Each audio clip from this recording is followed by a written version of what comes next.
Halo semuanya, selamat malam dan selamat datang pada Bapak, Ibu dosen, kakak-kakak, dan teman-teman semuanya.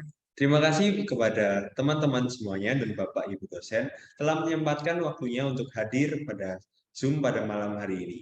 Nah, sebelum itu kami ingatkan sekali lagi kepada teman-teman yang sudah bergabung, silakan untuk dapat mengisi link absensi yang sudah di-share di kolom chat, serta jangan lupa untuk menyalakan kamera nih, karena kita kan juga mau tahu ya Kak ya, mukanya teman-teman ini seperti apa kan? Iya, Apalagi di sini kita ada kakak-kakak kelas malam. benar banget.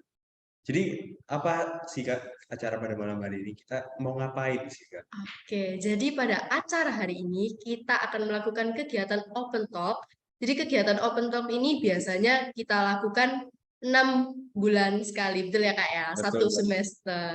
Jadi seperti semacam evaluasi setelah kita melewati satu semester kemarin. Betul, dan selain itu nantinya teman-teman di sini barangkali mau sharing atau mau cerita-cerita tentang apakah ada kesulitan selama satu semester yang telah dilewati sebelumnya, boleh banget. Dan pastinya Bapak dan Ibu dosen semuanya pastinya juga terbuka untuk saling sharing dengan kita semua. Tentu, segala permasalahan nanti akan bisa langsung dijawab oleh Ibu dosen, betul. Dan tidak terasa ya Kak, berarti kita sudah melewati satu semester bersama nih. Benar banget. Eh, Satu semester kemarin gimana nih Kak pesan-pesannya kalau Kakak sendiri? Aduh, kalau dari aku sendiri, semester kemarin cukup menyenangkan karena kebetulan mendapatkan project resort yang sangat menarik ya dan memiliki tantangan tersendiri karena memiliki site yang cukup unik. Jadi bukan di lahan datar, tapi mendesain di suatu lahan yang memiliki kontur. Nah, untuk kakak sendiri nih, apa nih kesannya kak? Kalau kalau buat aku sendiri sih sama juga sih Kak. Apalagi kita juga belajar untuk desain suatu masa yang banyak juga dan dengan teman-teman juga semua asik banget. Waduh, asik. Oke, kalau gitu mungkin tanpa berlama-lama lagi, sebelum kita mulai acara hari ini, marilah kita buka terlebih dahulu dengan berdoa, supaya acara hari ini dapat berjalan dengan baik dan lancar. Doakan saya pimpin secara Kristiani, dimohon untuk peserta lainnya dapat mengikuti. Mari kita berdoa. Bapa kami yang berada di dalam kerajaan surga, terima kasih atas permintaanmu sehingga malam hari ini kami dapat berkumpul dan sebentar kami akan memulai acara kami open talk pada malam ini. Tolong berkati dari awal sampai akhir. Dan di dalam nama Tuhan Yesus kami selalu berdoa. Amin. Baik, terima kasih Kak sudah dibantu untuk memimpin doa pembuka. Oke, oh ya nih Kak, ngomong-ngomong, kenapa hari ini open talk kita dilakukan secara online ya? Jadi kenapa kita lakukan secara online? Biar semua para peserta itu dapat bergabung tanpa harus eh, berhalangan untuk datang ke tempat nikah. Oh iya, karena kita juga tahu ya Kak ya, di Prodi Arsitek Universitas Widya Kartika ini juga ada kelas karyawan nih, kelas malam. Jadi kita juga memberikan kesempatan, betul ya Kak? Betul banget. Kita juga sebagai mahasiswa pagi juga pengen tahu nih Kak, bagaimana mana sih mahasiswa malam itu. Kita juga pengen berteman. Oh iya, karena kita memang tidak pernah ada kesempatan untuk Zoom bareng gitu ya Kak, dengan teman-teman kita dari kelas malam. Oke, nah kalau begitu kita langsung saja Langsung saja kita berikan waktu dan tempat kepada Ketua Hima. untuk memberikan sambutan dari Ketua Hima, betul ya Kak? Oke, langsung saja kita panggil kepada Ketua Hima kita, Kak Risa. Silakan kepada Kak Risa untuk dapat memberikan kata sambutannya. Kepada Kak Risa, waktu dan tempat kami persilahkan. Ya, baik, terima kasih. Apakah suara saya sudah terdengar? Baik, selamat malam semuanya. Pertama-tama saya ucapkan terima kasih kepada Bapak, Ibu dosen dan juga teman-teman yang telah hadir dalam acara Apontok kali ini. Semoga dengan adanya acara Apontok kali ini, kita semua bisa saling berdiskusi mengenai apa saja yang telah kita lewati selama satu semester sebelumnya, dan juga semoga kita bisa lebih saling mengakrabkan diri dan bisa membangun arsitektur UNIK lebih baik lagi. Itu saja yang mungkin yang dapat saya sampaikan dan terima kasih. Baik, terima kasih untuk Kak Arisa atas kata sambutan. Dan berikutnya ini kita bakal dengerin kata sambutan dari siapa sih, Kak? Oke, nah untuk berikutnya akan ada kata sambutan dari Kaprodi Arsitektur kita. Yaitu Bu Risma. Silakan kepada Bu Risma selaku Ketua Prodi Arsitektur, waktu dan tempat kami persilakan.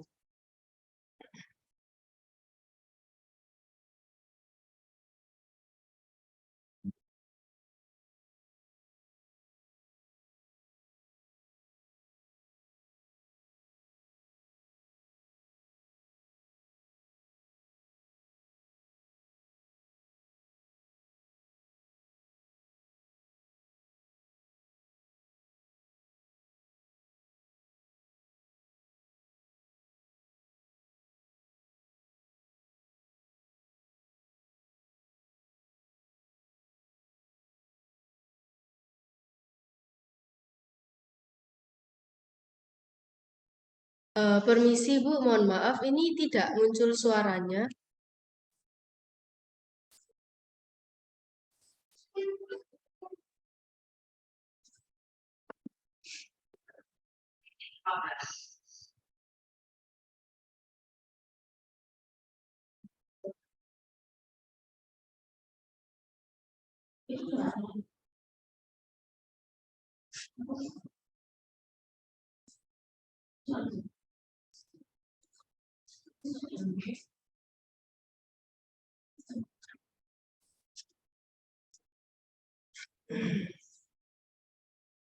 Selamat malam Bu Risma.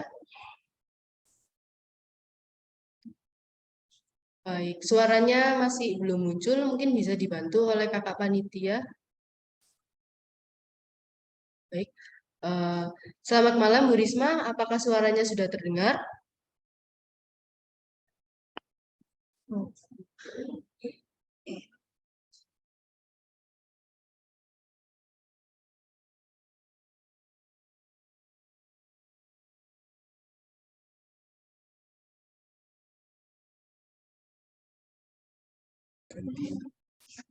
Baik, sepertinya ada kendala dengan suara ya, Kak ya, dengan mic-nya. Baik, mungkin bisa kita tunggu sebentar.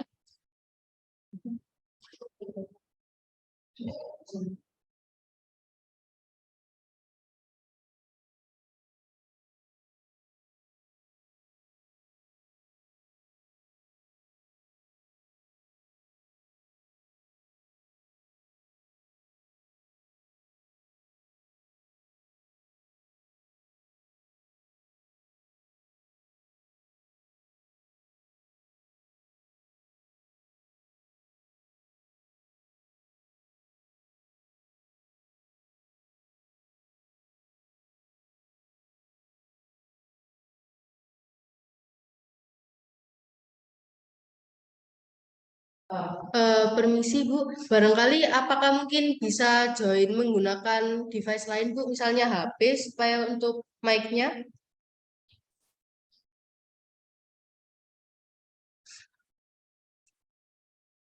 Baik, kita tunggu sebentar ya Kak ya.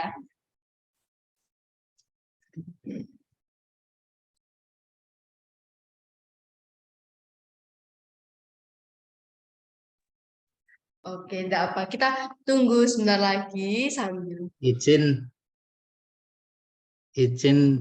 KMC boleh Ya, interupsi ya, ini kan acara talk show ini untuk saling kenal.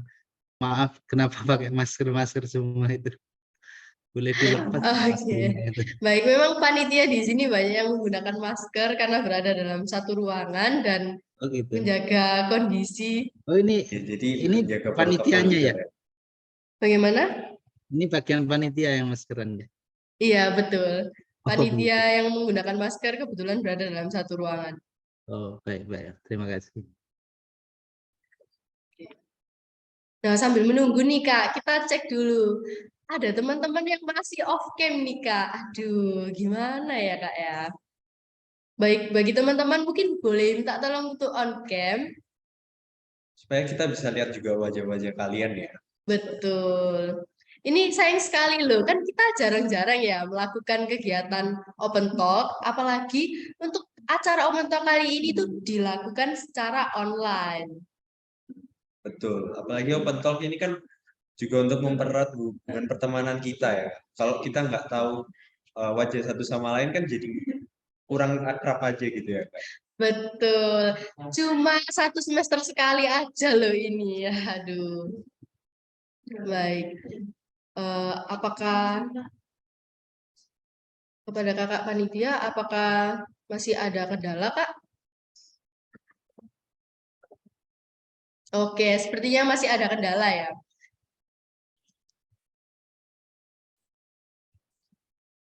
Baik, mungkin kita tunggu sebentar lagi nih sambil ngobrol-ngobrol. Nah, Mungkin kita ngobrolin tentang rencana ke depannya gimana. Untuk semester ini kan ada nih proyek-proyek ke depannya nih, Kak. Apa ada persiapan khusus nggak sih dari kakak sendiri?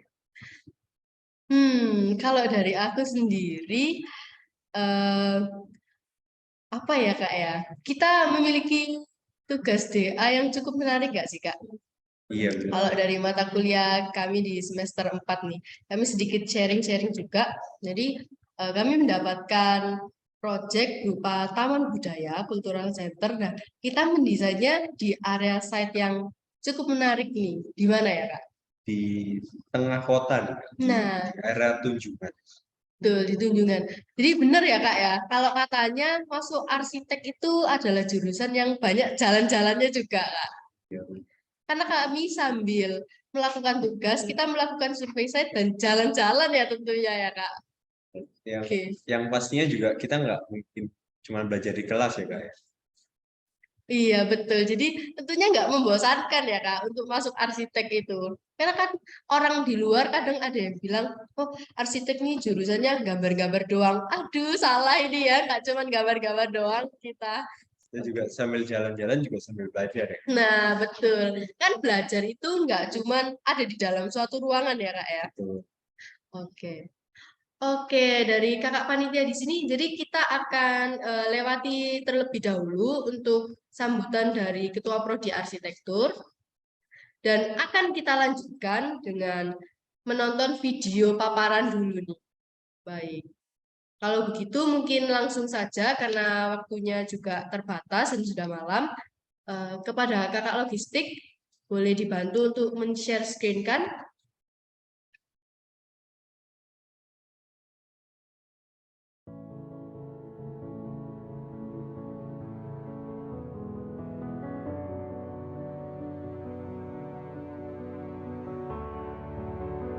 Arsitektur menjadi lebih menarik atau semakin menarik karena sebetulnya ini tentang kehidupan, tentang alam, tentang relasi antar manusia, tentang hubungan antara manusia dengan dirinya, manusia dengan realita yang lebih luas termasuk dalam alam. Ini yang membuat kita tidak pernah selesai memperbincangkan arsitektur. Arsitektur itu kan pertama tentang masalah tempat kita tinggal. Tempat kita tinggal, kemudian implikasinya kaitannya dengan banyak hal. Misalnya masalah sosial, masalah identitas. Identitas itu bisa kita dalam skala kita pribadi, kelompok, atau bangsa. Arsitektur bisa menjadi sebuah alat untuk karakter building. Ilmu arsitektur adalah ilmu yang paling komprehensif. Arsitektur itu bisa sesuatu yang bergerak, bisa sesuatu yang dipakai, bisa sesuatu yang dilipat.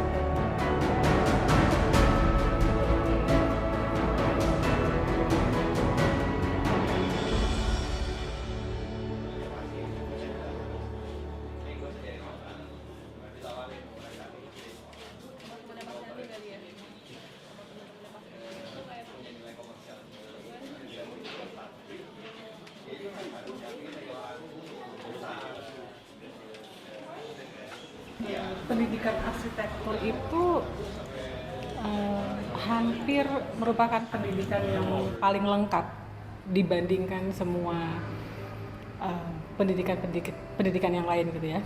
Di arsitektur memang kita dituntut untuk menjadi perancang bangunan, arsitek.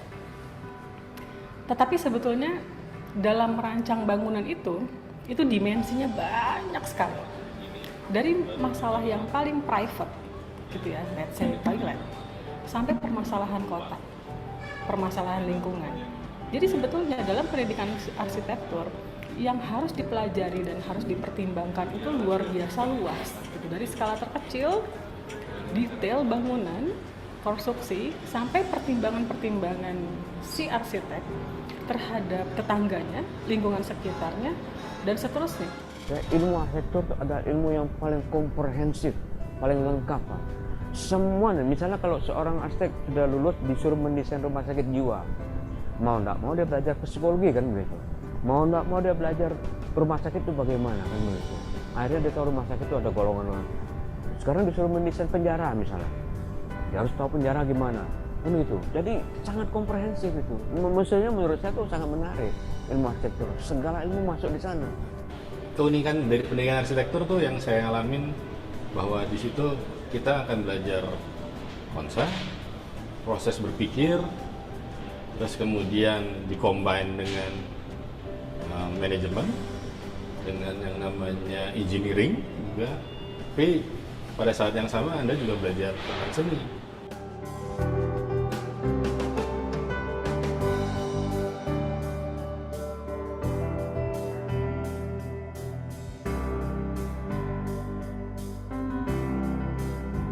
Pendidikan arsitektur itu dilakukan dengan cara studio.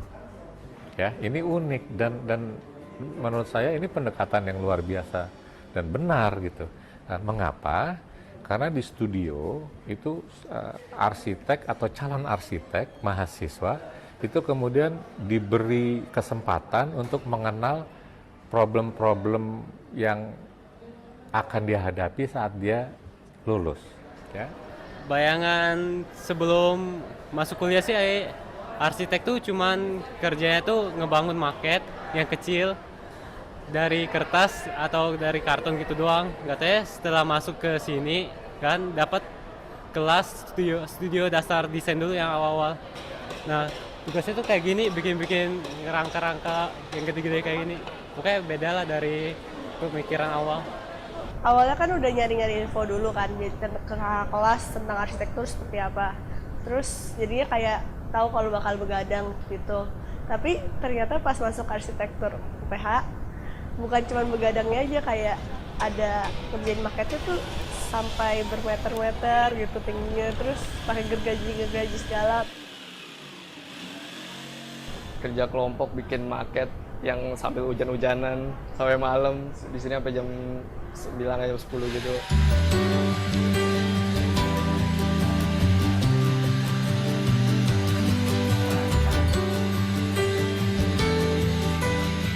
Yang dipelajari terutama logika material sih, logika material.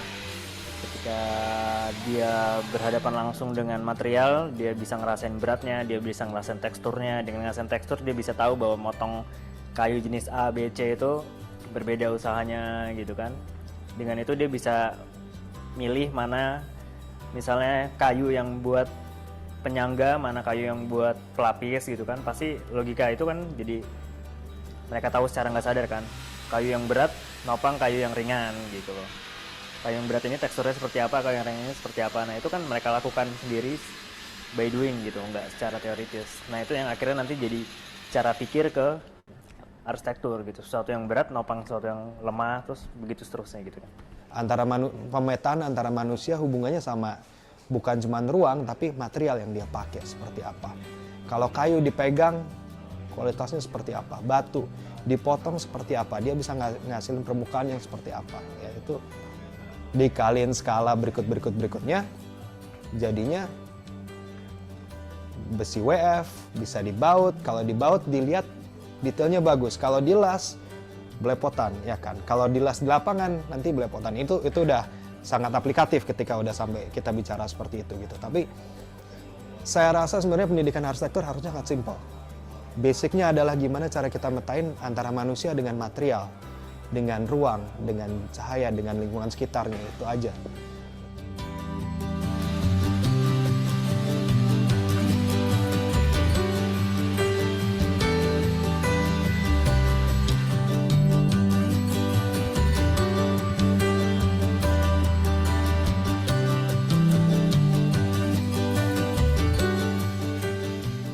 Jadi ada persoalan apa ya, keterhubungan yang sangat erat antara gagasan dengan bagaimana mewujudkannya. Kita tidak bisa sepotong sebagai arsitek. Makanya keterampilan, pemahaman tentang bahan dan bagaimana mengerjakannya itu kebutuhan atau pengetahuan yang harus kita kuasai seperti itu. Kita tidak bisa menyuruh seseorang kalau kita tidak tahu kemampuan orang itu. Demikian juga dalam pilihan material, pemilihan sistem struktur, kita harus tahu karakteristik tiap material atau minimum material-material yang ingin kita pakai dan bagaimana mewujudkannya. Nah, kalau kita mungkin tidak bisa mengerjakannya sendiri, kita membutuhkan tim yang lain yaitu tukang-tukang. Jadi kita juga harus sadar pada keterampilan-keterampilan yang dimiliki oleh tukang-tukang itu.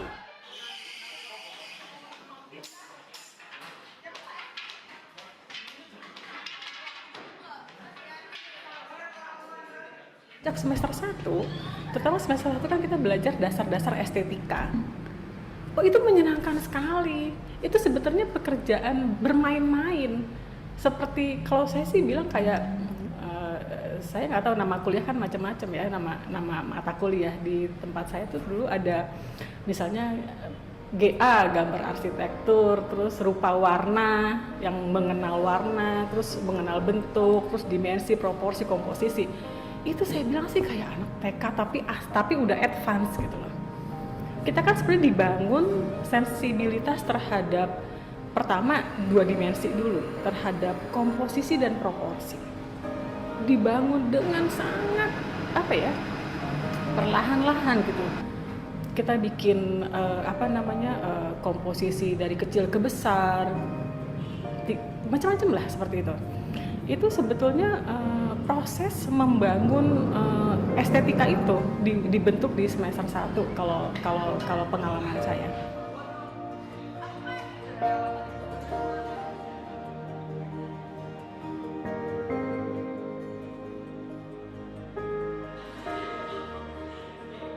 Jurusan lain, menurut gue di arsitektur tuh anak-anaknya lebih solid aja sih, maksudnya mungkin gara-gara kita punya kayak base camp ini kan, studio gitu, jadi kayak mau habis kelas MKU mau ngapain ngumpulnya di sini, jadi kayak satu angkatan sama angkatan atas juga ya udah di arsitektur tuh kayak pergaulan itu ya begitu, cuman mungkin beratnya ya seperti inilah tugas-tugas yang nonstop dan terus menimpa kehidupan sehari-hari.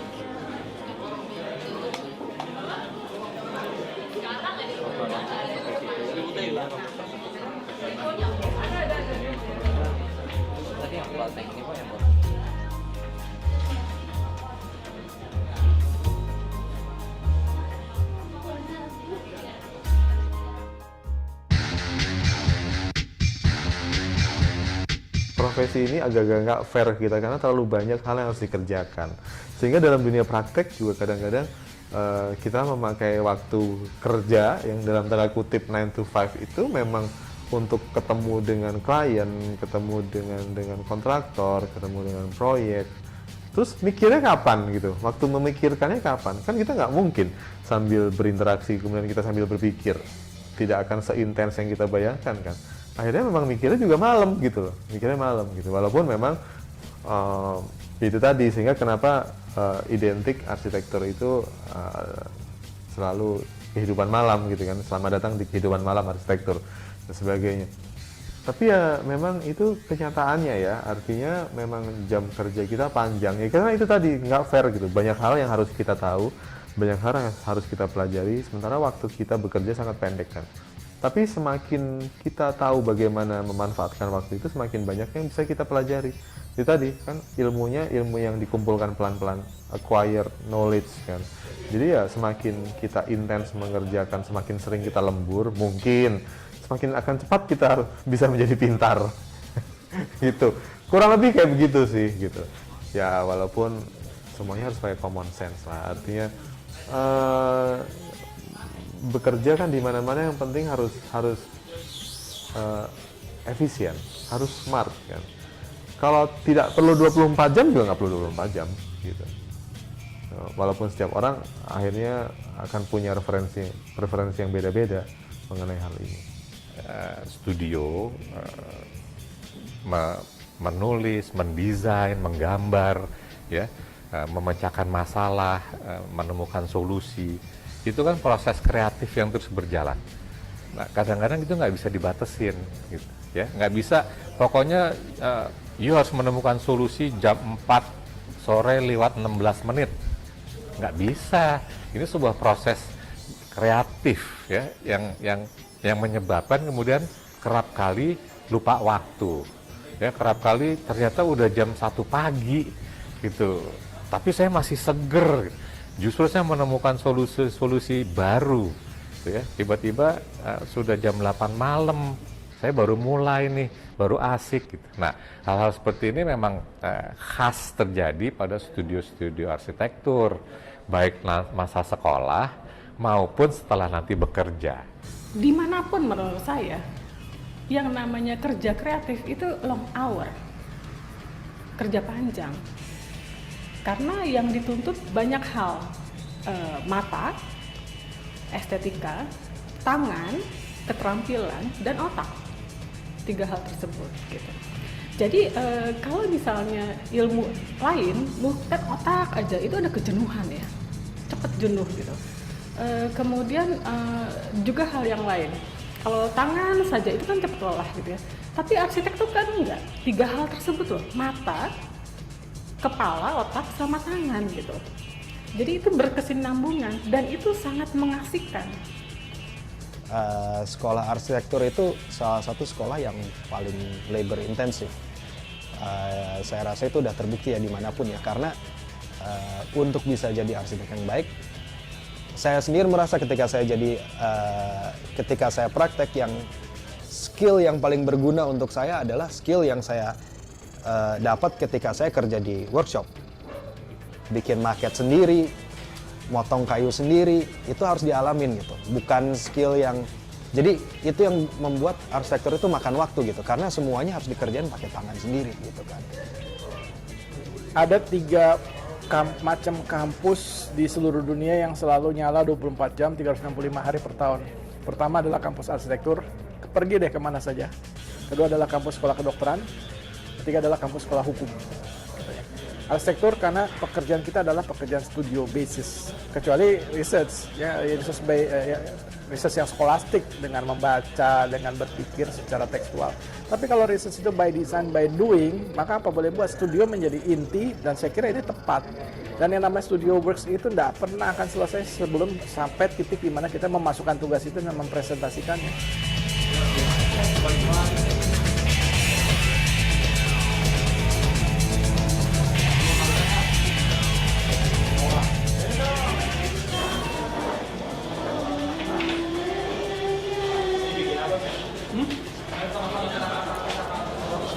Modular rumah prefabrikasi, rumah prefab. Konsepnya yang penting modulnya itu kita kan kalau sama Pak Dani mainnya modul ruang. Jadi sebisa mungkin sih modul ruangnya itu efisien mungkin. Jadi nggak ada modul yang menjadi kunci gitu. Jadi 1x3, 1x berapa nih ngikutin aja.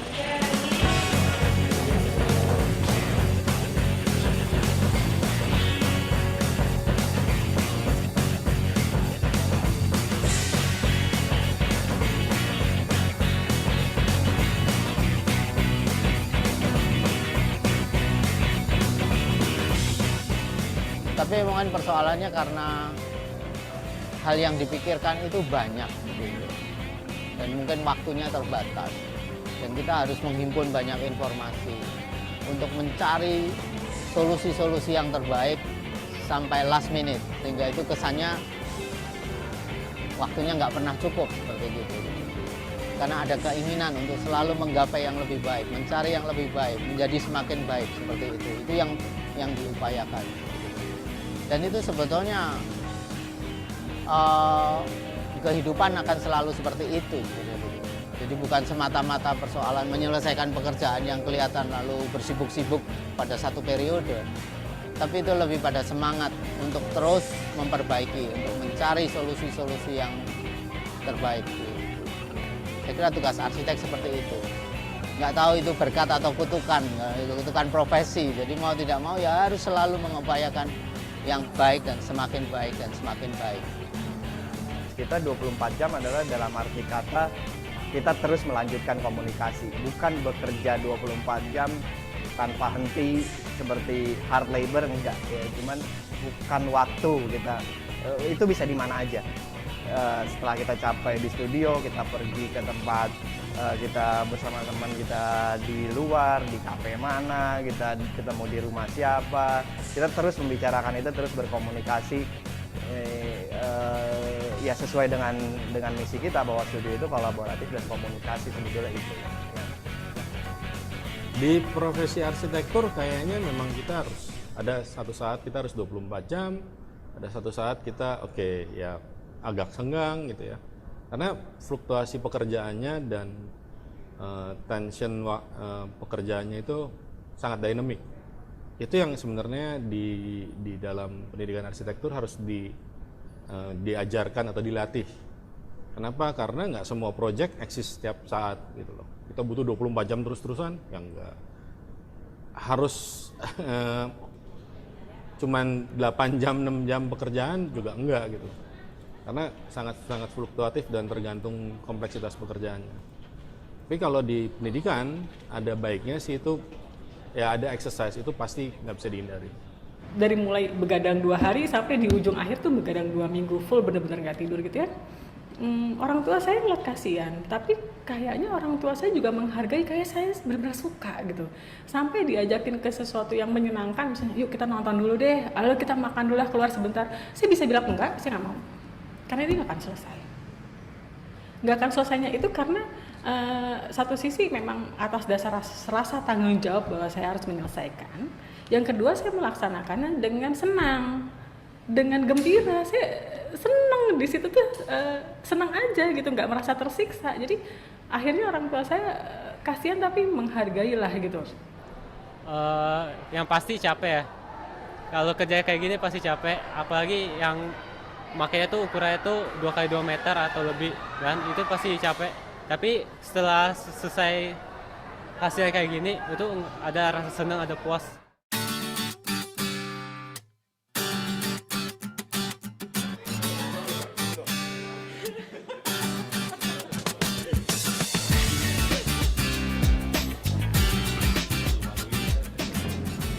Karena biasanya dasarnya seseorang pengen jadi arsitek itu karena dia kreatif, dia suka gambar dan dia suka merancang untuk membangun dan seterusnya.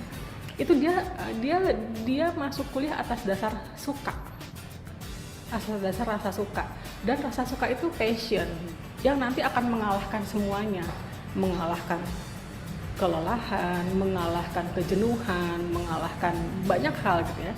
Yang saya sayangkan, yang saya lihat yang terjadi biasanya kalau ada yang berguguran di tengah jalan, memang sebetulnya memang tidak cocok di dunia itu gitu. Jadi kalau misalnya memang di semester pertama sudah merasa bahwa ini kuliah berat banget sih gitu ya, kalau saya bilang jangan diterusin,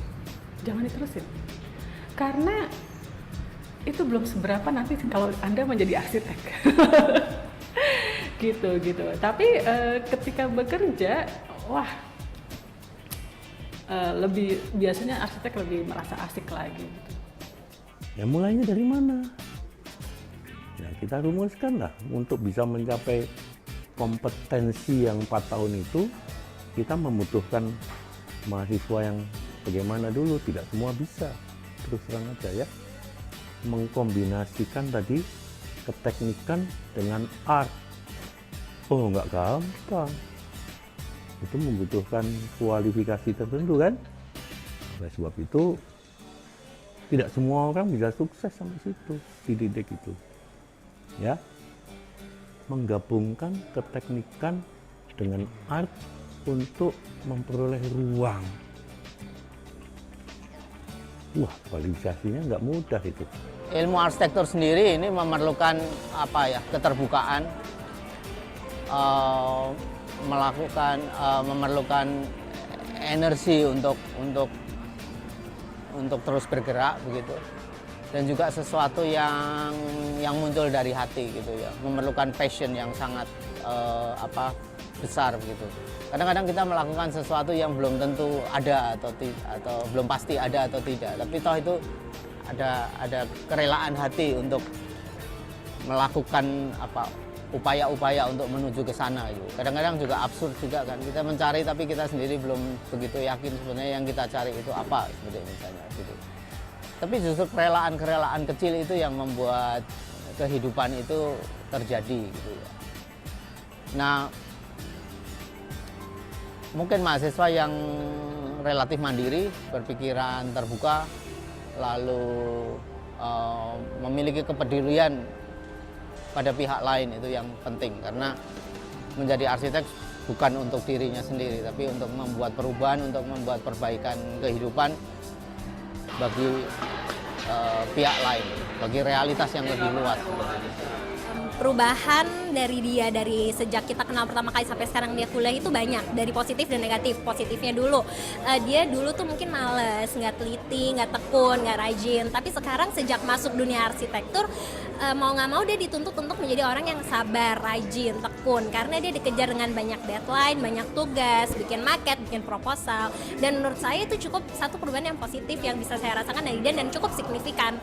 Nah yang kedua negatifnya mungkin sekarang dia jadi susah ditemuin karena setiap kali kita mau ketemu dia lagi banyak tugas, dia lagi ngerjain maket dan semuanya.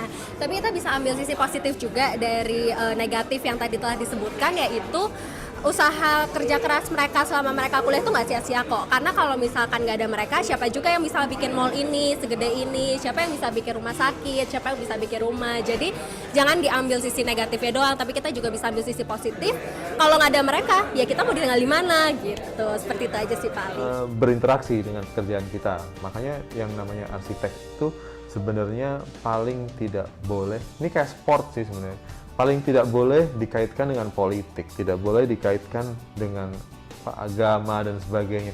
Itu harus bebas dari yang seperti itu. Makanya open mind itu penting. Kantor saya juga kalau kamu lihat websitenya, di situ selalu ada bahwa kantor saya against any discrimination towards gender, religion, apa lagi ya? Banyaklah ada deretan sexual orientation, macam-macam. Pokoknya semua orang itu harus bisa bekerja dalam satu platform yang sama. Nah, itu asiknya arsitektur di situ. Makanya harus open mind gitu. Kalau saya interview orang, apalagi yang baru fresh grad, saya selalu nanya, "Kamu agamanya apa?" Cuma buat ngecek aja gitu. "Kamu agamanya apa?" Misalnya dia Islam. "Kamu mau nggak kalau tiba-tiba saya ada proyek gereja, saya suruh bikin gereja?" Gitu. Kalau dia harus berpikir 2-3 kali untuk menjawab pertanyaan saya gitu. Saya biasanya udah berpikir ulang gitu. Karena apa ya? Ya itu open mind. Dia akan lemah di situ. Jadi kreatif nggak, ya suka gambar nggak gitu ya. Terus kemudian kemampuan intelektual basic lah ya. Dia harus punya kemampuan intelektual yang di atas rata-rata. Yang ketiga itu satu hal. Mentalnya manja nggak? Mentalnya itu memang anak yang tangguh nggak? Kalau dia nggak tangguh, kedepannya juga nggak akan jadi arsitek. Nggak akan.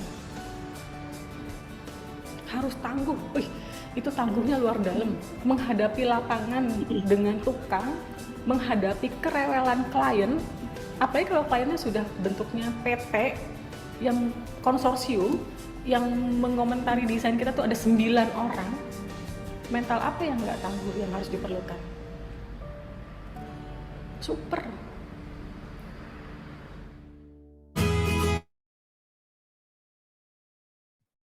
Baik, terima kasih kepada Kakak Logistik sudah dibantu untuk menayangkan video tentang arsitektur.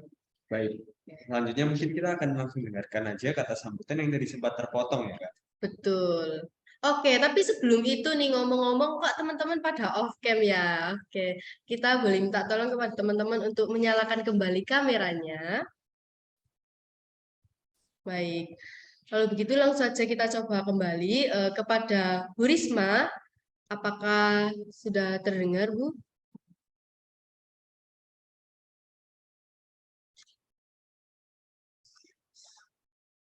Oke, sepertinya tidak bisa ya, Bu.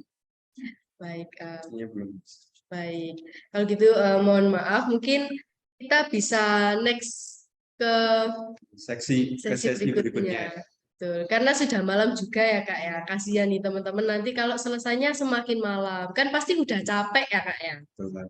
Jadi sesi berikutnya kita akan diberikan link formulir nanti untuk para peserta, teman-teman, diharapkan untuk mengisi formulir yang tertera pada link tersebut ya. Baik, jadi sebentar lagi panitia akan mengirimkan link formulir. Teman-teman diharapkan bisa mengisi dengan sungguh-sungguh ya tentunya ya, karena link ini nanti akan dibahas oleh dosen kita. Jadi apapun yang teman-teman kirimkan nanti, semuanya nggak akan dilewati, betul ya Kak ya? Oke, baik kalau begitu kepada kakak-kakak panitia, bisa langsung saja dikirimkan untuk link formulirnya.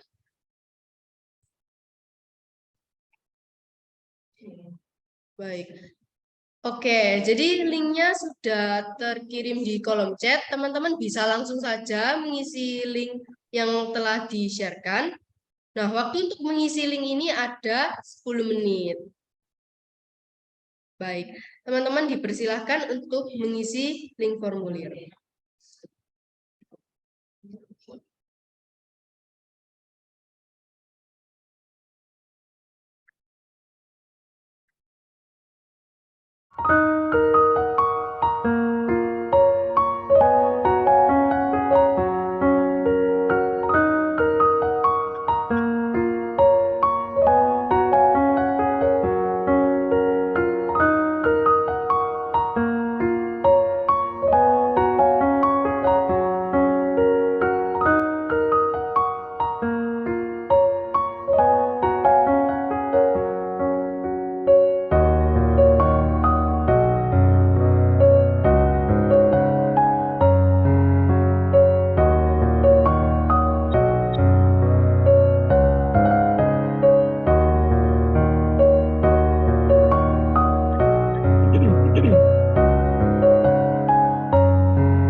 Baik, waktu untuk mengisi formulir sudah berakhir 10 menit. Selanjutnya kita bakal masuk ke sesi apa nih, Kak? Nah, selanjutnya kita bakalan masuk ke sesi yang pastinya biasanya ya Kak ya, sesi yang ditunggu-tunggu nih. Karena sesi ini adalah sesi untuk mencairkan suasana ya Kak ya. Waduh, mencairkan suasananya kita bakal main game ya, Kak? Betul, kita bakalan main game yang tentunya di game ini akan ada hadiah menarik loh. Pastinya harusnya semua pada semangat ya, karena ada hadiah. Bener, jadi teman-teman nanti bisa langsung cepet-cepetan gercep-gercepan karena ada hadiahnya. Oke, jadi kita akan main game apa ini Kak? Jadi kita akan main game seputar arsitektur nih, Kak. Jadi mungkin menebak bangunan ataupun arsitek. Oh sudah ya Kak, jangan dikasih spoiler ya Kak ya. Oke, kalau begitu teman-teman dipersilahkan bisa mengakses kahoot.id. Nah, linknya sudah di-share oleh kakak panitia nih. Wah, gercep banget nih kakak panitia kita hari ini. Oke, nah dan ini juga sudah ada PIN-nya. Jadi teman-teman bisa langsung masuk ke kahoot.id dan memasukkan PIN yang ada di layar. Oke, dan untuk teknis mainnya nanti akan dijelaskan oleh Kak Albert. Silakan Kak. Jadi untuk teknis mainnya nanti ada berupa kuis, Kak. Jadi ada berupa pertanyaan dan nanti para peserta harus memilih mana jawaban yang benar. Oke, jadi ini seperti skor-skoran ya Kak ya. Siapa yang bisa menjawab pertanyaan paling banyak benarnya, dialah yang menang. Betul ya Kak? Oke. Oh iya, untuk para peserta mungkin harus pakai nama asli ya Kak ya. Oh Supaya iya, kita betul nggak Bang. lihat ya. Oke, baik. Nah, sudah masuk satu nih. Oke. Untuk teman-teman yang lain dipersilahkan langsung saja mengakses kahoot.id. Dan langsung masukkan saja PIN-nya yang ada di layar ke masing-masing device kalian. Baik. Wah, sudah mulai masuk nih. Karena nanti ada hadiah menarik. Kira-kira hadiahnya apa ya, Kak ya? Mungkin jangan dikasih tahu ya Kak, biar makin seru ya. Oh, jangan-jangan hadiahnya motor ya, Kak? Waduh. Waduh. Kalau motor minta ke Kak Risa ya. Oke. Kalau motor aku ikutan deh Kak. Oh iya, panitia apakah boleh ikutan nih? Gak boleh ya? Duh, sayang sekali gak boleh nih Kak. Baik, kita tunggu lagi nih. Ayo teman-teman, langsung saja diakses. Oke, kita tunggu lagi nih. Barangkali mungkin internetnya masih bermasalah ya kayak koneksi. Ada nggak bisa masuk. Boleh diakses dulu di Google kahoot.id, kemudian dimasukkan game PIN yang sudah tertera di layar. Kemudian masukkan nama lalu join. Nah, langsung di start nanti. Boleh dicoba dulu. Tenang, kita akan menunggu ya Kak ya. Kita pasti bakal kasih semua kesempatan ya. Betul banget. Oke, bisa kita tunggu lagi nih. Ayo teman-teman, ada hadiah menarik nih yang menanti. Lumayan ya Kak ya, nanti dapat apa ya? Dapat uang jajan mungkin Kak? Mungkin dapat angpau ya. Oh, dapat angpau. Oke, menarik sekali. Oke, kita tunggu lagi nih. Mana ya teman-teman peserta yang lain? Biasanya kalau kita melakukan kegiatan open talk secara offline ya Kak di kampus, bagian game ini yang paling rame betul ya Kak ya. Langsung teman-teman cepet-cepetan untuk menjawab. Nah, tapi berhubung hari ini kita online, jadi kita memberikan sistem yang agak berbeda nih. Tapi pastinya nggak kalah menarik juga Kak. Tentu dong. Tentunya kuis dari game kita ini nggak cuma sekedar pertanyaan ya Kak ya. Bisa jadi merupakan pembelajaran baru nih. Tuh. Jadi main game ini nggak cuma senang-senang aja, tapi nanti juga dapat suatu insight yang baru ya Kak. Betul, seperti kita tadi bahas di awal ya Kak ya. Kita belajar nggak cuma dari buku aja, ataupun ketika kita berada di kelas. Tapi dalam game ini nanti, nah barangkali nanti akan ada soal-soal yang oh belum pernah didengar sebelumnya nih, atau ada pengetahuan baru. Bisa jadi ya Kak ya. Betul, karena nanti juga kita bakal tahu jawaban yang benarnya juga Kak. Betul sekali, karena tentunya game-gamenya ini sudah dipikirkan oleh kakak-kakak panitia dan menarik-menarik ya Kak ya. Berarti kakak tadi sudah coba ya gamenya? Sudah dong. Wah, sudah. Oke, karena itu kakak panitia nggak boleh ikutan nih. Kita tunggu lagi mungkin 2 menit lagi ya Kak.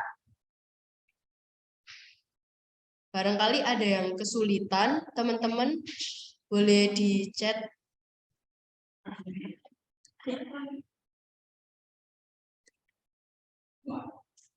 Jadi langsung saja mengakses kahoot.id yang ada di Google atau di Chrome masing-masing device. Kemudian nanti bisa langsung dimasukkan game pin dan menuliskan nama. Dan kemudian akan langsung muncul. Oke, kakak panitia kita sudah men-sharekan lagi untuk linknya. Baik, kita tunggu sebentar lagi ya.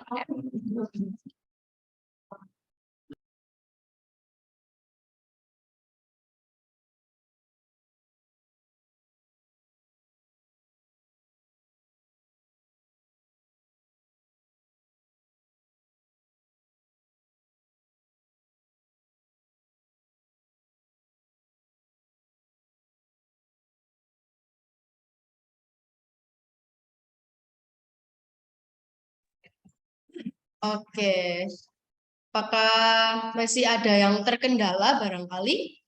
Boleh langsung aja di chat ya Kak ya. Oke, Supaya kita barangkali. juga bisa bantu. Iya, supaya kita juga bisa menunggu ya Kak. Kasihan nih yang pengen, aduh pengen banget ikutan games ini, tetapi karena ada kendala, akhirnya kita nggak sempat menunggu ya Kak. Aduh. Oke, sepertinya sudah tidak ada. Teman-teman, apakah sudah siap? Kalau sudah siap, mungkin boleh di reaction, angkat jempolnya. Udah pada siap nih pasti. Oke, sudah siap. Oke, kalau begitu kita langsung saja mulai. Pada kakak panitia boleh langsung di start.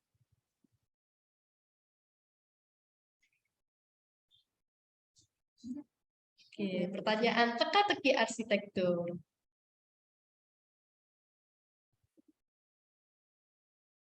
Wah, aku terletak di Cina dan bentuk bangunanku sesuai dengan kegunaanku sebagai sekolah musik. Apa ya ini, Kak? Apa ya kira-kira ya? Yang merah pertama ada The Piano House. Yang kedua, Biola Music School. Yang ketiga ada Seminole Hard Rock Hotel dan Casino Hollywood. Yang keempat ada Gereja Yang. Kira-kira apa? Wah, apa ya? Kita langsung cek aja. Wah, jawabannya The Piano House. Oke, sudah ada 3 nama teratas nih. Siapa ya kira-kira ya?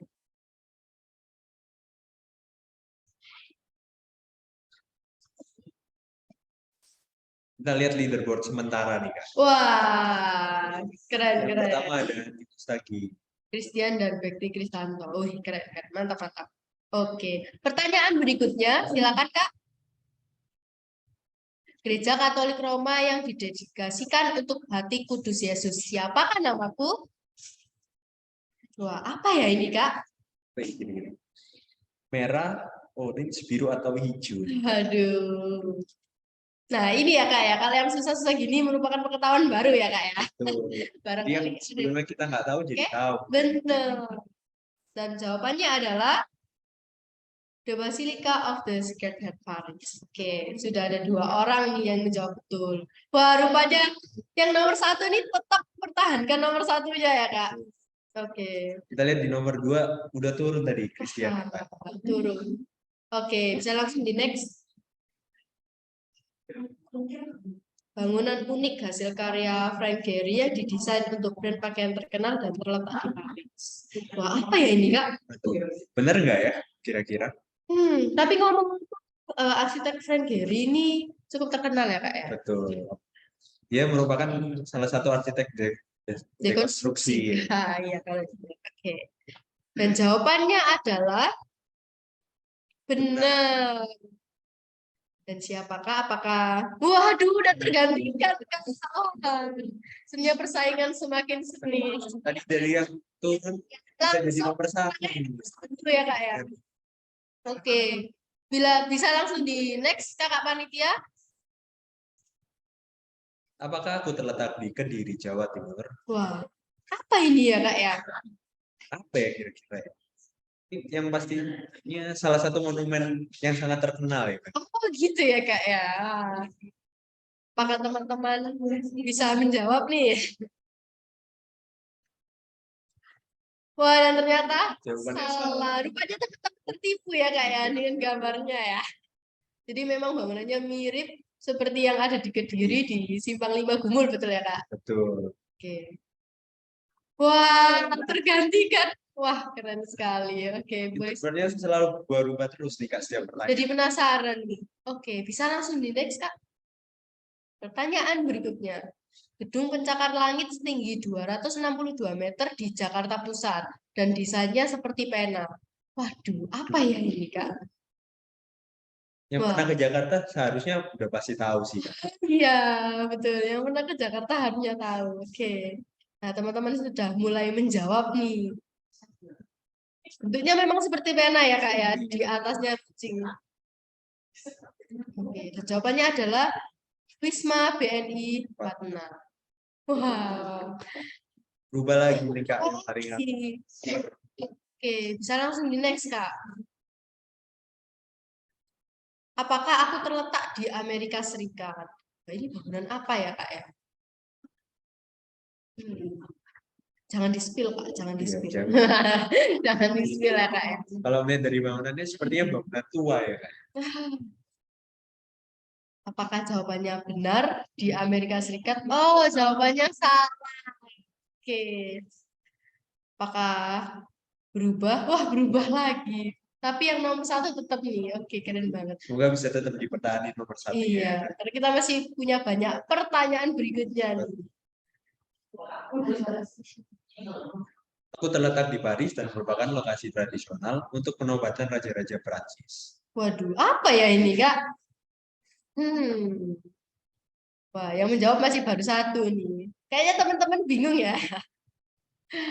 Ini misalnya kalau aku berobat ke sana apa jadi raja ya Kak? Aduh, Kak, nggak gitu kayak Kak. Nggak gitu konsepnya, Kak. Oke. Dan jawabannya adalah Reims Cathedral. Oke. Agak susah ya, Kak ya sebenarnya. Yang benar cuma 1 nih. Oke. Bisa di next, Kak.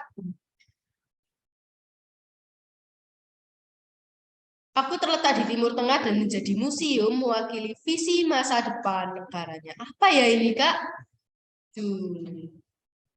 Kira-kira apa ya? Museum apa ya? Bentuknya menarik sekali ya, Kak ya, bangunan kali ini ya. Apalagi ada tulisan-tulisan kaligrafi ya. Wah, iya benar sekali. Jawabannya adalah Museum the Future. Oke, wah. Cuma 1 nih yang benar, Kak. Tuh iya, wah. Dari bawah langsung naik nih skornya, keren. Semakin sengit. Aku merupakan bangunan tertinggi ketiga dan memiliki lift tercepat di dunia. Namaku adalah Taipei 101. Apakah benar nih? Kalau dilihat dari gambarnya sepertinya sulit ya Kak ya. Wah, apa ya? Jawabannya benar atau salah? Wah, jawabannya benar. Keren. Oke, kita lihat untuk skornya. Berubah lagi. Tapi yang nomor 1 tetap, Kak. Aduh, semoga bisa mempertahankan sampai ke pertanyaan terakhir ya, Kak ya. Oke. Bangunan tertinggi di dunia yang terletak di Dubai. Wah, ini pasti harusnya sebagai mahasiswa arsitektur tahu nih, bangunan tertinggi di dunia. Apakah benar nih ada di Dubai? Benar. Apakah benar ini bangunan tertinggi? Wah, benar. Keren. Berarti memang mahasiswa arsitektur semua ya, Kak ya. Oke. Baik, bisa langsung next. Pertanyaan berikutnya, aku terletak di Singapura dan menjadi gedung hiburan tertinggi di Singapura. Yakin nggak ya ini, Kak? Benar atau salah? Benar nggak ya di Singapura? Apakah yang pernah ke Singapura pernah melihat bangunan ini sebelumnya? Oke, 3, 2, oke, salah. Wah, masih ada. Masih benar ya? Iya. Wow. Keren. Bisa mempertahankan skor sampai dapat streak ya, Kak ya. Sampai berapi-api nih, Kak. Bener, menggebu-gebu ya, Kak, semangatnya. salah satu museum di Paris dan menjadi destinasi menarik setelah Menara Eiffel. Wah, apa ya ini, Kak? Dari bangunannya terlihat familiar banget ya, Kak ya. Seharusnya ini pasti sudah nggak asing betul ya, Kak? Museum apa ya yang ada di Paris? Jawabannya adalah Louvre Museum. Oke.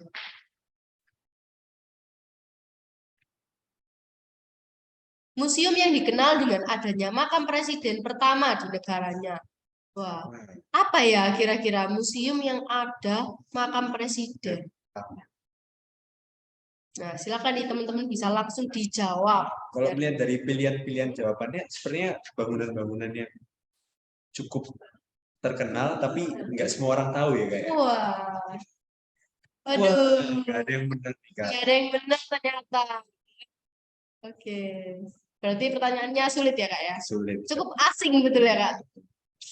Salah satu tower terkenal di Korea Selatan dan berdiri di atas gunung. Nah, ini kalau buat teman-teman yang suka nonton drama Korea, wah, pasti gak asing sama tower ini. Karena biasanya muncul di adegan romantisnya itu ya, Kak ya, drama-drama Korea ya, Kak. Biasanya ketemunya di tower ini nih. Dan jawabannya adalah Namsan Tower. Pasti banyak suka nonton drama Korea. Dan kebetulan saya juga tahu ini, Kak. Oke. Aku adalah salah satu gedung pemerintahan di Bandung. Bener nggak ya? Baru kali ini nih, Kak, soal yang berada di Indonesia. Wah, iya, itu nih. Oh, maksud saya soal gedung. Oke, sepertinya Kak agak itu ya, Kak ya. Wah, jawabannya kok ini ya, Cuma cuma satu satu yang yang benar. Wah, ini pengetahuan tentang Indonesia-nya agak kurang ya. Bangunan-bangunan yang menarik itu nggak cuma di luar nih, tapi di Indonesia juga banyak. Nah, ini adalah pertanyaan berikutnya tentang yang ada di Indonesia. Benar nggak ya ini?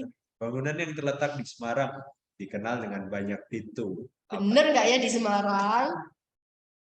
Oke, ini teman-teman harus banyak yang benar ini. Bangunan yang menarik di Indonesia itu kan banyak ya, Kak ya? Wah, benar. Oke. Gitu. Lawang Sewu ya, Kak. Betul. Wah, hasilnya berubah lagi ya, Kak ya? Berubah, Kak. Tapi yang pertama masih sama aja nih, Kak. Dan untuk soal berikutnya, museum yang berisi sejarah kerajaan Jawa dan kental akan ornamen-ornamen Jawa di setiap areanya. Bener nggak ya bangunannya kayak gini?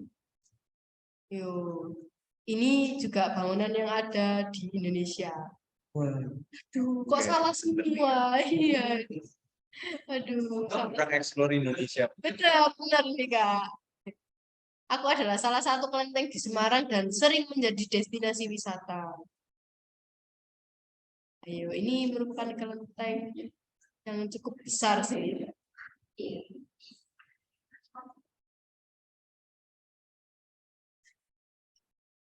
Bisa langsung dipilih dari keempat jawaban yang ada. Sampokong. Kelenteng Sampokong. Wah, sepertinya aku juga nggak tahu ya, Kak ya. Saya kurang tahu juga. Ya, di sini juga kurang explore nih. Saya juga sambil belajar. Betul. Nah, pertanyaan berikutnya nih. Apa nih museum yang berisikan sepaterjang pendidikan di Indonesia? Museum di Indonesia. Di mana ya kira-kira museumnya? Itu ada salah satunya di tempat UIK ya, Kak, Surabaya.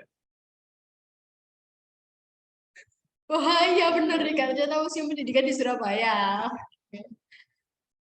Nah, ini pertanyaan terakhir nih. Aku adalah proyek kota terpanjang di Dubai dan menjadi mega city dengan kapasitas 1,2 juta orang di tahun 2030. Nah, pertanyaan ini biasanya kalau yang suka lihat berita ya, Kak, yang update, nah ini pasti tahu. Kalau ngeliat dari gambarnya keren banget ya, konsepnya. Tapi apakah benar ini, Kak? Benar atau salah sih? Atau jangan-jangan hoax ini, Kak? Harusnya sih benar. Benar. Oke, kita lihat untuk skornya. Jadi Juara ketiga ada Hendro, juara kedua Kak Christian, dan Juara juara pertama Bekti Kristanto. Wih, kita kasih tepuk tangan dulu dong. Oke, untuk teman-teman yang menang hari ini. Nah, untuk para pemenang ini nanti akan dihubungi akan menghubungi, silakan dapat menghubungi Kak Belinda. Nah, untuk Kak Belinda mungkin nanti bisa mengirimkan nomor yang dapat dihubungi di kolom chat, karena nanti bisa langsung ditagih aja ya Kak hadiahnya. Tapi ingat, kalau chat harus yang sopan ya tentunya. Jangan, hai. Nanti gak dibales sama Kak Belinda. Oke. Nggak dibalas nggak dapat hadiahnya. Wah iya, nanti hadiahnya buat kita panitia ya Kak. Oke, nggak bercanda. Baik. Nah, Kak Belinda sudah mengirimkan nomornya. Bagi para pemenang, nanti silakan bisa langsung menghubungi Kak Belinda via WA. Oke, setelah kita bermain-main nih, selanjutnya kita ngapain Kak? Mungkin kita langsung dengerin aja ya refleksi dari siapa Kak? Dari Bu Ririn ya. Jadi setelah kita mengisi formulir yang tadi, hasilnya akan dibahas tuntas oleh Bu Ririn. Nah, kepada Bu Ririn, silakan waktu dan tempat kami persilahkan. Baik, selamat malam semuanya. Kedengaran nggak suara saya? Terdengar, Bu. Oke. Wah, kelihatannya hanya Bu Riri nih yang belum mandi ya.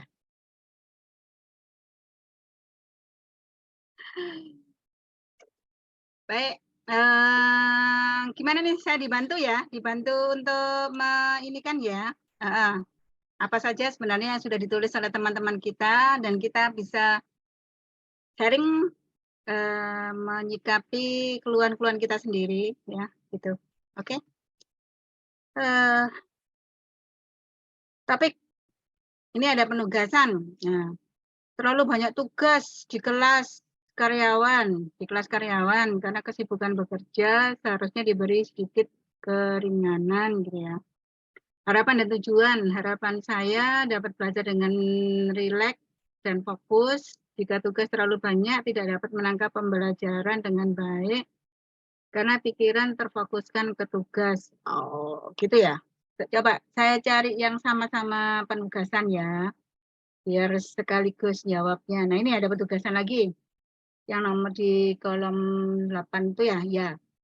Untuk kelas karyawan, kalau bisa jangan terlalu banyak tugasnya, karena kita hanya punya waktu sedikit untuk mengerjakannya. Harapan dan tujuan saya bisa lulus tepat waktu dan bisa mengembangkan ilmu arsitektur yang saya pelajari dengan bidang kerja yang saya tekuni saat ini. Oke. Sama ya, mirip. Di bawahnya juga ada. Sebisa mungkin disesuaikan saja, seperti jam studio, tidak ada kriteria yang wajib masuk studio, dengan catatan penugasan ada progres. Oh. Ya, semoga dengan waktu yang fleksibel dapat membuat nyaman bagi mahasiswa dan dosen. Oke. Penugasan satunya lagi. Bentar. Mungkin untuk tugas dapat dijabarkan dengan lebih rinci. Harapannya semoga ke depannya penjabaran tentang tugas dapat dijelaskan lebih terperinci. Oke. Di bawah lagi mungkin ada penugasan mirip-mirip kok. Nanti saya jawab bareng-bareng aja. Sudah kayaknya ya. Nah, oke.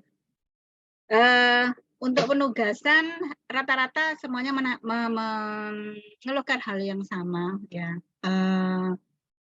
Jadi banyak tugas gitu ya. Oke.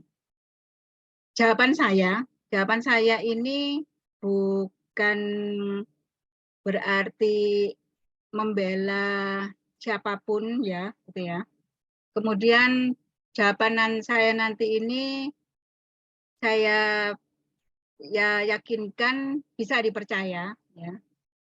Dan jawaban saya ini bisa dianggap sebagai bisa dipegang, bisa kalian pegang sebagai patokan bahwa apa yang sudah kalian lakukan itu sudah seperti apa yang akan saya jawab ini. Gitu. Oke, jadi sebenarnya tugas yang diberikan itu merupakan cara ya untuk dosen memahamkan sesuatu atau memahamkan materi. Karena di dalam ilmu psikologi, learning by doing itu efektif sebagai nomor 1. Jadi belajar paling efektif itu adalah kalau melakukannya. Ya, gitu. Jadi tugas itu memang akan berat kalau kita pandang sebagai tugas. Jadi tugas itu efek di pikiran memang negatif, tugas gitu ya rasanya. Ganti, masing-masing bisa mengganti sesuai dengan persepsi masing-masing sehingga istilah tugas itu justru memacu motivasi untuk tahu, untuk bisa ya. Jadi apa saja, mungkin diganti proyek, mungkin diganti wawasan, mungkin diganti petualangan. Kalau saya sih lebih seringnya menganggap segala sesuatu yang berbau tantangan itu sesuatu yang petualangan. Nah, masalahnya kemudian adalah bahwa untuk karyawan, untuk kelas karyawan, waktunya terbatas ya, waktunya terbatas dan juga energinya biasanya juga sudah terbatas gitu ya, dan biasanya tingkat emosional pun juga terbatas ya, sudah emosi gitu kalau sudah malam udah capek gitu ya. Ketahuilah bahwa kami para dosen di UIGA, kenapa tugasnya terkesan banyak? Karena sejujurnya justru itu memudahkan setiap tahapannya untuk dilalui, dikerjakan, dan dimengerti.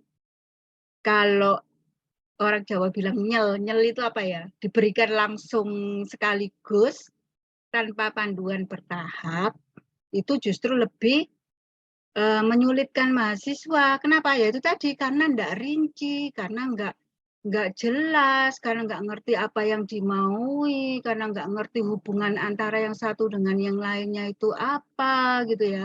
Itu sebabnya modular dari semua materi itu memang dibuat per tahap, per minggu, kayak misalnya katakanlah semester 1 kemarin mata kuliah rupa dan estetika itu kan 1 minggu ini, 1 minggu itu gitu ya.